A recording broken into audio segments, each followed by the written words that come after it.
சந்தோஷம்.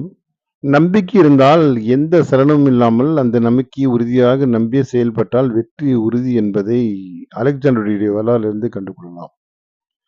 பாரசீகத்தை கைப்பற்ற பெருமையுடன் அலெக்சாண்டர் நிட்னஸ் நதிக்கரையில் வந்து தங்கியிருந்தான். அப்போது எதிர்பாராத விதமாக அலெக்சாண்டர் நோய்வாய்ப்பட நேரிட்டது. அவருடைய படையோடு வந்திருந்த வைத்தியர்களால் அலெக்சாண்டருக்கு ஏற்பட்ட நோய் பற்றி எதுவும் அறிய முடியவில்லை. பாரசீக மன்னனின் அரண்மனை வைத்தியர் வந்து பார்த்தால்தான் அலெக்சாண்டர் பிழைக்கவே இன்னும் நன்றாகிவிட்டிருந்த நிலைமை. எதிர் மன்னனிடம் போய் இதை எப்படி தெரிவிப்பது என்று எல்லோருக்கும் ஒரே குழப்பம். அலெக்சாண்டர் துணிந்து அரண்மனை வைத்தியருக்கு ஒரு ஓலை கொடுத்து அனுப்பினான்.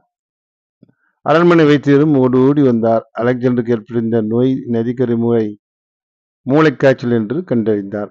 இந்த நோய்க்கு மருந்து தயாரிக்க 2 நாட்கள் ஆகும். அரண்மனைக்கு சென்றுதான் மருந்து தயாரித்து வர வேண்டும் என்றார் வைத்தியர். சரி, அப்படியே வாருங்கள் என்றார் அலெக்சாண்டர். வைத்தியர் சென்றதும் 2 தினங்கள் கழித்து ரகசிய ஒற்றர்கள் மூலம் ஒரு அவசர செய்தி வந்தடைந்தது. அரண்மனை வைத்தியர் தரும் மருந்தை உட்கொள்ள வேண்டாம், அதில் விஷம் வைத்து உங்களை கொன்று விடுவார்கள் என்று அந்த செய்தியில் இருந்தது. 3 தினங்கள் கழித்து அரண்மனை வைத்தியர் மருந்தோடு வந்து சேர்ந்தார். அவர் கொடுத்த மூலிகை ரசத்தை தயக்கமின்றி அலெக்சாண்டர் குடித்தார். நோயும் நீங்கிவிட்டது.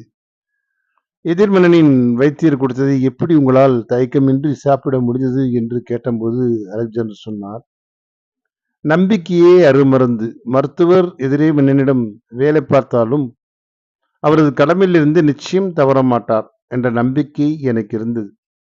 வைத்தியரின் முகத்தில் அது எனக்கு தெரிந்தது. நம் மனதில் நம் எத்தகைய எண்ணங்களுக்கு இடம் கொடுக்கிறோமோ அத்தகைய வாழ்வே நமக்கு அமைகிறது. நம்பிக்கை நம்மை உயர்த்தும், சந்தேகம்தான் நம்மை அழிக்கும் என்றார் அலெக்சாண்டர். நம்பிக்கையின் வலிமை ஒன்றை முழுமையாக நம்பி அது செயல்பட்டால் நிச்சயமாக நம்பிக்கை எந்த அளவுக்கு உயர்த்தும் என்பது அலெக்சாண்டர் இந்த வரலாறே சான்று. சந்தோஷம். வாழ்க வளமுடன்.